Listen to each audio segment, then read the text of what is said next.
नमस्कार मित्रों, मैं एसवी भारद्वाज आपका एक बार फिर से अभिनंदन करता हूं। तुला वालों के लिए अगस्त का महीना कैसा रहेगा, विस्तार से जानेंगे दोस्तों इस वीडियो से। शुरुआत में ग्रहों की स्थिति कुछ इस तरह से रहेगी, आपके समक्ष है ग्रह गोचर। दोस्तों, इस वीडियो से हम चर्चा करेंगे नौकरी पेशा की, व्यापारी वर्ग की, आपके पारिवारिक लाइफ की, लव लाइफ, मैरिज लाइफ इत्यादि की। आपकी आर्थिक स्थिति कैसी रहेगी उसके ऊपर खास चर्चा करेंगे। कहाँ से आपके पास धन आएगा, कहाँ पर आपको निवेश करना है, किन क्षेत्रों से आपके पास धन आने की प्रबल संभावनाएं हैं, शेयर मार्केट इत्यादि की भी चर्चा करेंगे। और साथ में बात करेंगे आपके सेहत, तंदुरुस्ती इत्यादि की, हेल्थ की बात करेंगे। एजुकेशन इत्यादि की भी बात करेंगे, जो छात्र हैं, शिक्षा जगत में कामकाज करते हैं आदि इत्यादि। अंत में हमारे रूटीन के जो होते हैं टॉपिक्स, आपके लिए मासिक शुभ रंग, शुभ अंक, जेम स्टोन्स और वास्तु टिप्स भी बताने की चेष्टा करेंगे। शुरुआत हम चंद्रमा के गोचर के हिसाब से कुछ शुभ तिथियां, जैसा कि आप देख रहे हैं जहाँ पर CH लिखा हुआ यह कुछ तिथियों के साथ इन तिथियों की बात करेंगे बहुत संक्षेप में, क्योंकि साप्ताहिक राशिफल में हम चंद्रमा के गोचर के बारे में ही बात किया करते हैं। तो साप्ताहिक राशिफल हमारा ज़रूर देखा करें। और इसीलिए आपसे निवेदन करना चाहूँगा, अगर आपने बेल आइकन का बटन नहीं दबाया है या सब्सक्राइब नहीं किया है तो ज़रूर करिए। और आपके पास चंद्रमा का गोचर भी मिलता रहेगा साप्ताहिक राशिफल के जरिए। जैसा कि 21 तारीख से लेकर अभी जुलाई 21 से लेकर 31 जुलाई तक का साप्ताहिक राशिफल कुछ ही घंटों बाद मैं प्रस्तुत करने जा रहा हूं इस वीडियो के उपरांत। और इस वीडियो में हम कुछ चर्चा किया करते हैं व्रत उपवासों की, मासिक अगस्त के महीनों के। जो लोग धर्म कर्म में आस्था रखते हैं, व्रत उपवास करते हैं, उनके लिए यह तिथि काफ़ी लाभकारी होती है। जैसा कि फीडबैक मिलता है तो ये तिथि भी आपको शुरुआत में ही बताते हैं। तो शुरुआत करते हैं दोस्तों। चंद्रमा की तिथियां आप देख ही रहे हैं। चंद्रमा जब शुभ होता है तो आपका मानसिक बल अच्छा होता है। तो इसका मतलब ये होता है कि आप खुश रहते हैं। आप कोई भी मुश्किल कार्य करना चाहें, कोई यात्रा करना चाहें, कोई मीटिंग करना चाहें, कोई गेस्ट को घर डिनर पर बुलाना चाहें, कोई भी ऐसा बड़ा कार्य करें उसमें आपको सफलता मिलती है। ये भी एक ऐसी बात है कि जब आपका मन बली है, जब चंद्रमा सुदृढ़ है तो ये होता है। और इसमें जैसा कि आप देख रहे हैं 5 और 6 तारीख चंद्रमा 6th हाउस में बहुत बली होते हैं। 7 और 8 तारीख गजकेसरी राजयोग, यहाँ पर प्रतिष्ठा के भी योग बनते हैं धन लाभ के साथ साथ। 12-13 तारीख को आपका किस्मत बहुत अच्छा रहता है, कार्यस्थल पर कुछ उपलब्धि हो सकती है, भाग्य साथ देता है विदेशी कामकाज में। 17-18 तारीख को वैसे ही कामकाज में आपको सफलता मिलने के योग बन जाते हैं, जिससे आय के साधन बढ़े, धन लाभ हो। 22-23 तारीख को चंद्रमा गुरु के समक्ष ये भी गज के श्री राजयोग बनेगा, तो यहाँ पर प्रतिष्ठा के साथ सफलता मिलती है। और 26-23 तारीख चंद्रमा तृतीय स्थान में, तो यह पराक्रम का भाव है। चंद्रमा यहाँ पर बैठा हो तो आप की विल पावर उत्तम होती है, आत्मिक बल मिलता है, यात्राओं इत्यादि से भी लाभ होता है। गुरु से भी चंद्रमा दृष्ट हैं तो एक्स्ट्रा बल मिल जाता है चंद्रमा को। या यूँ कहें, आप जिस काम में हाथ डालते हैं उसमें सफलता के चांसेस बढ़ जाते हैं। ये तो चंद्रमा की स्थिति थी कुछ अच्छी तारीखों को। ठीक है, अब बात करते हैं व्रत उपवासों की। उसके पश्चात हम सीधे भविष्यवाणी कहें, प्रेडिक्शंस का कहें, उसके जरिए फलादेश बताने की कोशिश करेंगे पूरे महीने का। तो देखिए, एकादशी तिथि बहुत महत्वपूर्ण है उन लोगों के लिए जो लॉर्ड कृष्णा विष्णु भगवान के भगत हैं। 12 अगस्त को रहेगी दोस्तों एकादशी। 5:06 सुबह 11 तारीख से शुरू हो जाती है और यह 6:31 सुबह तक रहेगी 12 तारीख को। ठीक है। और 27 तारीख भी एकादशी होगी। यह एकादशी का समय नोट करें, 12:08 सुबह 27 तारीख को शुरुआत होती है और 9:32 रात्रि 27 तारीख को एकादशी रहेगी। ठीक है। 26 तारीख की रात कह लें या 12:08 सुबह 27 तारीख की कह लें तो, और 9:32 रात तक 27 तारीख, ये एकादशी की तिथि हैं 12 और 27 तारीख समय के साथ। और पूर्णिमा की बात करें तो दोस्तों 1 अगस्त को 3:51 सुबह, 1 अगस्त को 3:51 सुबह से लेकर 12:01 2 तारीख तक रहेगी पूर्णिमा। 12:01 मतलब रात्रि के 12 बजे 1 तारीख के। ठीक है। तो 30 तारीख भी पूर्णिमा होगी। 10:58 सुबह 30 तारीख से शुरू होती है और 7:05 सुबह तक रहेगी 31 तारीख तक। ठीक है। अमावस्या की बात करें तो दोस्तों अमावस्या, श्रावण कृष्ण अमावस्या रहेगी 15 तारीख की। इसका समय नोट किया जाए प्लीज़।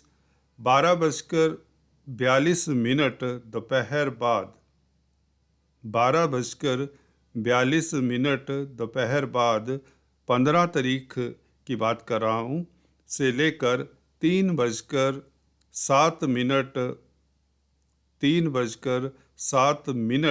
16 तारीख दोपहर बाद तक रहेगी अमावस्या। ठीक है। 15 तारीख 12:42 दोपहर बाद से लेकर 16 तारीख 3:07 दोपहर बाद तक रहेगी अमावस्या। 15 और 16 तारीख बनती है।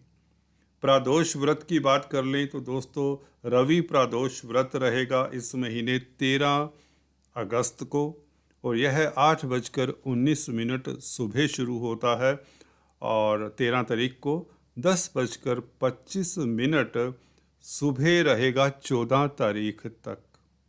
ठीक है। चंद्र दर्शन की बात कर लें।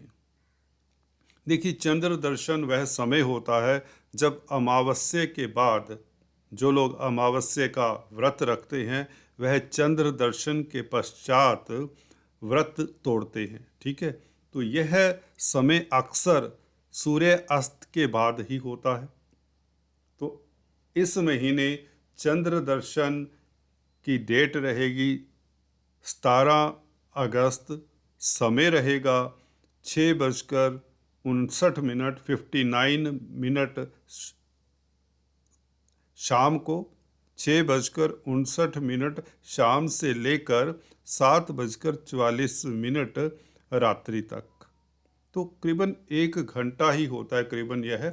तो यहाँ पर अमावस्या के जस्ट बाद आप चंद्र दर्शन कर सकते हैं और सूर्य संक्रांति रहेगी 17 अगस्त को। तो दोस्तों ये थी कुछ पुण्य तिथि, व्रत उपवास जो करते हैं उनके लिए। राशिफल पर आते हैं। देखिए 3 ग्रह इस महीने परिवर्तन पर हैं। सबसे पहले अगस्त में शुक्र परिवर्तन करेंगे जो कि 7 अगस्त को कर्क राशि में आ जाएंगे। उसके पश्चात सूर्य संक्रांति के दिन सूर्य राशि परिवर्तन करेंगे, सिंह राशि में प्रवेश कर जाएंगे 17 तारीख को।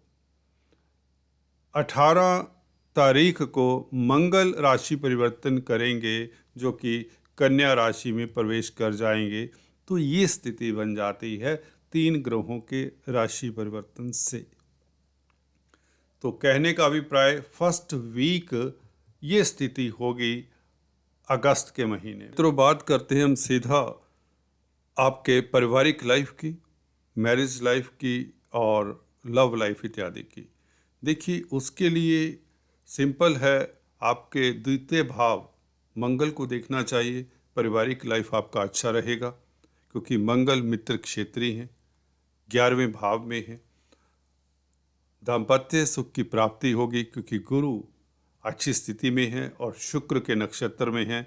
शुक्र लाभ स्थान में 7 तारीख तक रहेंगे, उसके पश्चात कर्म भाव में आ जाएंगे। तो गुरु की स्थिति बहुत बेहतर है और जिन लोगों की गुरु की दशा अंतर्दशा है उनके लिए ये महीना बहुत शुभ जाएगा, उसकी भी चर्चा करेंगे।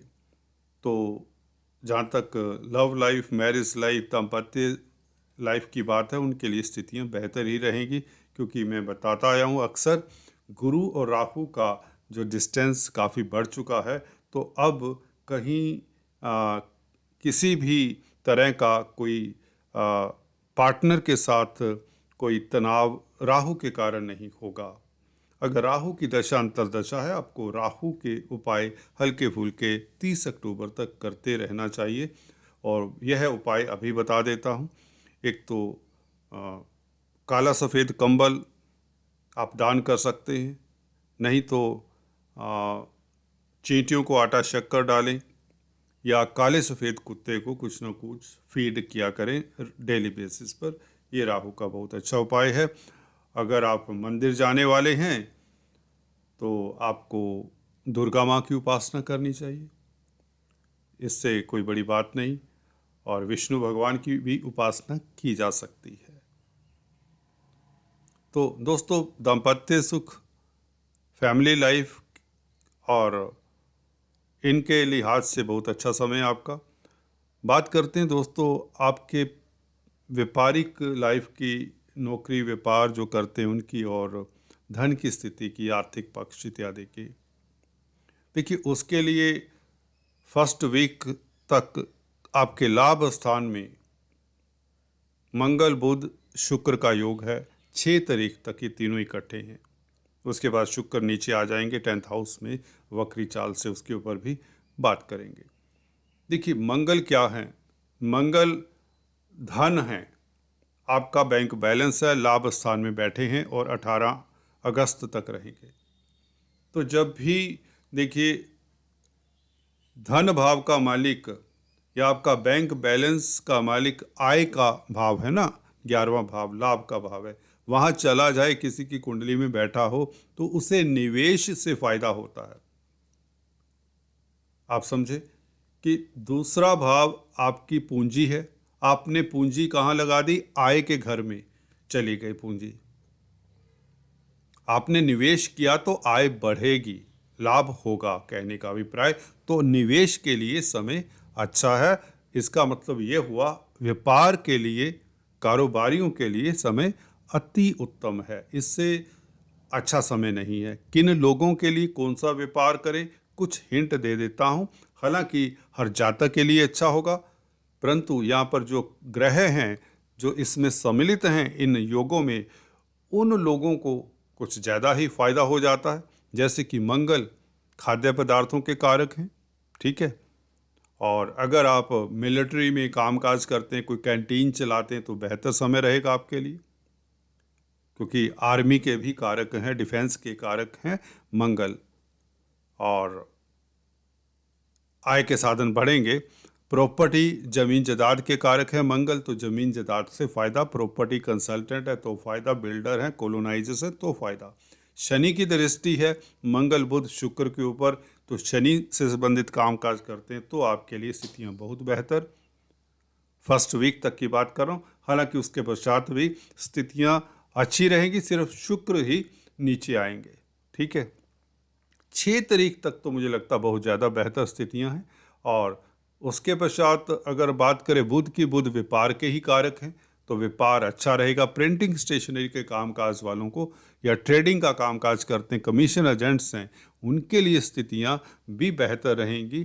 और यह 18 अगस्त तक मानकर चलिए, जब तक मंगल यहाँ पर हैं। उसके पश्चात ये नहीं कि दिक्कत हो जाएगी, उसके ऊपर भी टिप्पणी करेंगे।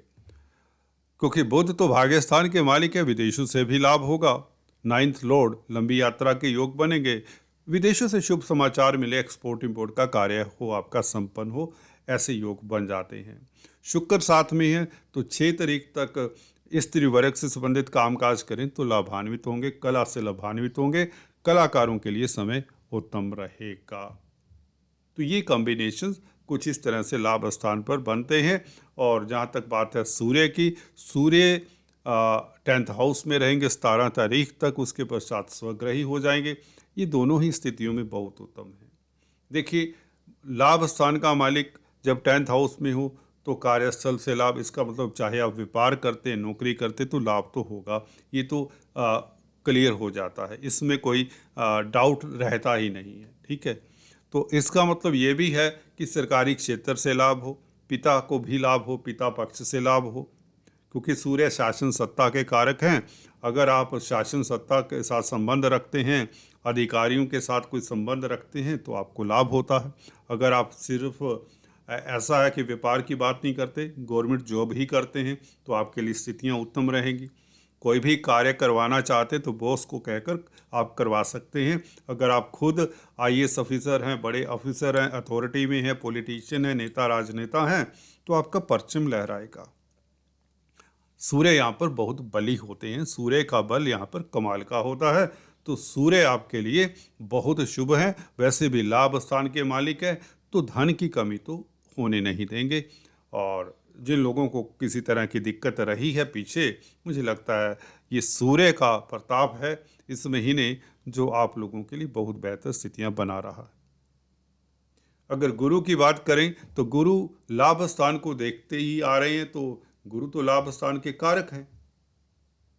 गुरु क्योंकि 11वें भाव के कारक हैं और पंचम दृष्टि से देख रहे हैं, तो गुरु का एस्पेक्ट 11वें भाव पर हो तो कुंडली वैसी स्ट्रोंग हो जाती। तो शिक्षा जगत से, फाइनेंस से, बैंकिंग से भी फ़ायदा। कंसल्टेंसी देते हैं, काउंसलर कंसल्टेंट है, कोई भी ऑनलाइन कामकाज करते हैं, एडवाइज़र हैं, ठीक है, तो उनके लिए भी स्थितियाँ बहुत बेहतर। 11वें भाव में देखिए बुध क्या है, भाग्यस्थान का मालिक है, किस्मत का मालिक है, दैवी शक्ति, और दैवी शक्ति कहें, ईश्वरीय शक्ति कहें, उसका आपको साथ मिलेगा। शनि से दृष्ट हैं जो कि पंचमेश हैं, चतुर्थेश हैं, तो भूमि भवन संबंधित या शेयर मार्केट वालों के लिए बुध का यहाँ पर बैठना ये बहुत उत्तम रहेगा, बहुत लाजवाब पूरा महीना। और संतान से भी कोई शुभ समाचार मिले, छात्रों के लिए पढ़ाई के लिए समय उत्तम, हायर स्टडीज़ के लिए समय उत्तम, एग्ज़ाम का रिजल्ट आना है तो बेहतर, कॉम्पिटिटिव एग्जाम्स में भी अच्छा परफॉर्म करने के योग बन जाते हैं। शनि बुध का संबंध, दोनों मित्र हैं। सूर्य शनि का संबंध 17 तारीख के उपरांत बनेगा। ठीक है, 17 तारीख तक जैसा कि बताया 10th हाउस में सूर्य हैं तो बहुत बेहतर है। अब 17 तारीख से बुध आदित्य राजयोग भी बनेगा। और शुक्र की बात अभी करते हैं दोस्तों।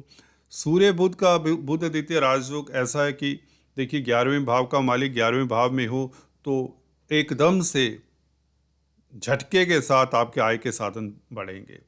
विंडफॉल वाली बात हो जाती है, जैसे कि मानसून की बरसात हो रही है आजकल, उस तरह से पैसे की बरसात हो सकती है, धन का बादल फटने के योग वाली बात हो जाती है। क्योंकि भाग्य स्थान का मालिक भी है बुध, साथ में लाभेच लाभ स्थान में है। हाँ, शनि से दृष्ट है, कोई दिक्कत नहीं, शनि योग कारक है तो वो भी अच्छा है, धन के मामलात को लेकर कोई दिक्कत नहीं। हाँ, यहाँ पर सतर्क रहना चाहिए, जब सूर्य सामने आ जाते हैं शेयर मार्केट वालों को थोड़ा सा रिस्क नाप तोल कर लेना चाहिए। पिता पुत्र के वैचारिक मतभेद ना हो, इसका ख्याल रखें। वाणी के ऊपर नियंत्रण रखना चाहिए बच्चों को खासकर। ठीक है, तो ये योग बहुत दुर्लभ है सूर्य बुध का, जो आपके देखिए भाग्य में कोई भाग्य के कारण, किस्मत के कारण कोई आपका काम नहीं हो रहा सरकारी तंत्र में, उसके होने के योग बनते हैं। कोर्ट कचहरी में फतेह के 200% योग बन जाते हैं। तो देखिए, भविष्यवाणी की बात मैंने थंबनेल में की, 6 भविष्यवाणी, यहाँ पर काफ़ी सारी भविष्यवाणी हो जाती है, बेसिकली प्रेडिक्शंस काफ़ी हो जाती हैं। एनीवेज, तो कोर्ट कचहरी इत्यादि में फतेह, कर्जे से भी निजात मिल ही जाएगी, बल्कि मुझे ये लगता है टोटली मिलने के योग बन जाते हैं, या कर्जे का जो काफ़ी भार है वह भार कुछ कम हो जाएगा, क्योंकि आय बढ़ेगी या आपका अटका हुआ धन मिल सकता है, कोई बड़ी बात नहीं है। धन आएगा कैसे भी है, क्योंकि सेकंड लॉर्ड जो मंगल है 18 तारीख तक यहाँ पर है, फिर उसके बाद सूर्य ने मैदान संभाल लेना है। सूर्य लाभेश लाभ स्थान में हो तो देखिए लाभ स्वतः ही होता है। हल्का सा आप कर्म करें, हल्का सा एफर्ट करें तो लाभ होना शुरू हो जाता है। तो ये बहुत अच्छी स्थिति है। शुक्र की बात कर लें, वक्री शुक्र के ऊपर काफ़ी कौतूहल है, काफ़ी मैसेजेस आ रहे हैं। तो देखिए, जब भी लगनाधिपति 10th हाउस में हो तो बहुत अच्छा होता है। फर्स्ट वीक के बाद यह है 7 तारीख से 10th हाउस में आ जाएंगे। देखिए, लगन का मालिक 10th हाउस में हो तो आप कर्मठ रहते हैं, कार्यस्थल आपका ठीक ठाक रहता है। परंतु शुक्र वक्री होने का मतलब ये भी है कि कामकाज को लेकर देखिए आपके मन में कोई जो दुविधा है या कोई पुरानी कोई बात है उसको उजागर मत करें, दबे रहने दीजिए। जैसे कोई फाइल पुरानी कोई फाइल ना निकल आए, जिनका कोई इशू है खासकर नौकरी में, तो वो सतर्क रहें। अदरवाइज यहाँ पर वक्री शुक्र लग्नेश का 10th हाउस में कामकाज को लेकर कोई दिक्कत नहीं, क्योंकि स्थितियाँ बहुत अच्छी हैं इस महीने। तो आपको कोई हिला नहीं सकता, आपकी नौकरी सेफ है सॉरी आपकी नौकरी व्यापार सेफ है, कोई दिक्कत नहीं। और इवन स्त्री वर्ग से संबंधित कामकाज करते हैं तो थोड़ा सा आपको निवेश जो सौंदर्य प्रसाधनों में, फैशन इंडस्ट्री में करते हैं, रेडीमेड गारमेंट्स में, उन्हें निवेश नहीं करना चाहिए मुझे लगता है अगस्त के महीने में कम से कम। ठीक है, क्योंकि 24 जुलाई से वक्री होंगे, तो शुक्र का वक्री होना, शुक्र कारक हैं ब्यूटी प्रोडक्ट्स के स्त्री वर्ग से संबंधित, या इवन कुलीग्स के साथ जो आपकी फीमेल कुलीग्स हैं उनसे डिस्टेंस बनाकर रखें या अदब से उनके साथ पेश आएँ। वैसे तो मैं कहूँगा उनसे डिस्टेंस बनाकर ही रखें। ठीक है, और कामकाज को लेकर कोई दिक्कत नहीं है। ग्रह गोचर कितना अच्छा है मैंने बता ही दिया है, बहुत बेहतर है। और लग्नेश का 10th हाउस में बैठना, शुक्र का 10th हाउस में भले ही वक्री हो जाए तो वक्री प्लैनेट ये भी होता है स्ट्रोंग हो जाता है।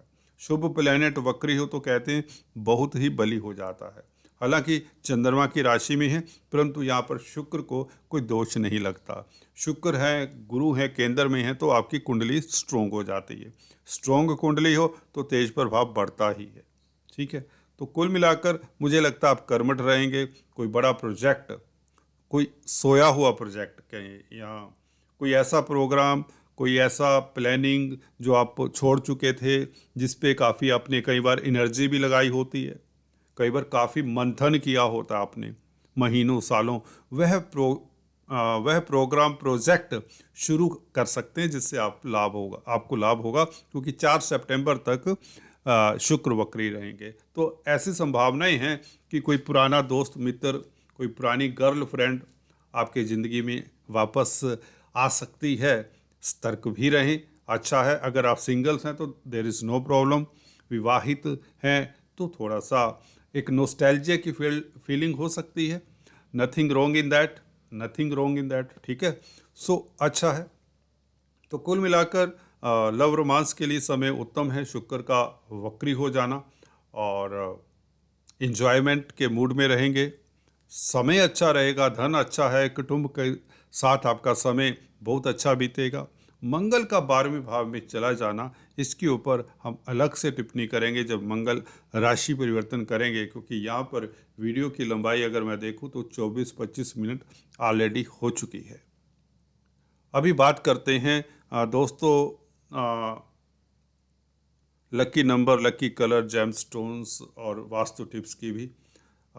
लकी नंबर की बात करें, जो शेयर स्टॉक मार्केट में या वैसे ही कहीं इन्वेस्ट करते हैं, लॉटरी सट्टे का शौक़ रखते हैं, देखिए अगर आपकी दशा अंतरदशा अच्छी है तो आप रिस्क ले सकते हैं, क्योंकि 17 तारीख तक बहुत बेहतर योग है। और यह लकी नंबर जहाँ तक बात करें आपका रहेगा 5, लकी कलर रहेगा आपका ब्लैक, और जेम स्टोन्स की बात करें तो आपके लिए ओपेल बनता है। उसके अलावा डायमंड धारण कर सकते हैं जो रिच लोग हैं, अमीर लोग हैं, क्योंकि बहुत महंगा होता है ये स्टोन, शुक्र का स्टोन, इसे तो धारण कर ही लेना चाहिए। हाँ, शुक्र राहु केतु के संग हो तो नहीं धारण करना चाहिए। मंगल के संग हो तो कतई धारण नहीं करना चाहिए। शुक्र मंगल की युति से यहाँ पर दिक्कत हो सकती है। ठीक है, तो दूसरा स्टोन नीलम है, ये जरूर धारण करें, शनि का स्टोन है। शनि भी अगर मंगल के साथ है, सूर्य के साथ है, तो टेस्ट करवा कर धारण करें। पन्ना धारण कर सकते हैं। भाग्य स्थान का मालिक है बुध, बुध का स्टोन है एमराल्ड पन्ना। और अगर विदेश सेटल होना चाहते हैं, विदेश सेटल्ड है, तो भी पन्ना धारण कर सकते हैं। अगर बृहस्पति के साथ बुध हैं, या बुध भाग्य स्थान में ही हैं, या 12th हाउस में हैं, या तृतीय स्थान में हैं, या 6th हाउस में हैं, या गुरु के साथ कहीं भी हैं, तो अवॉइड करें पन्ना धारण करना। इसके जगह पर आपको ग्रीन वेजिटेबल्स का दान करना चाहिए, विष्णु सहस्त्र नाम का जाप करना चाहिए, किन्नरों का आशीर्वाद लेना चाहिए। अगर बुध आपके अस्त हैं, कमज़ोर हैं, मंगल केतु के साथ हैं, खासकर केतु के साथ और मंगल के साथ बुध थोड़ी सी दिक्कत दिया करते हैं अपनी दशा अंतरदशा में। आज इतना ही, फिर से मिलेंगे। दोस्तों कमेंट करके ज़रूर बताइए आप लोगों को क्या त्रुटि लगी इस वीडियो में। आपके कमेंट्स का मुझे बेसब्री से इंतज़ार रहता है। Thank you for watching this video. Thank you so much.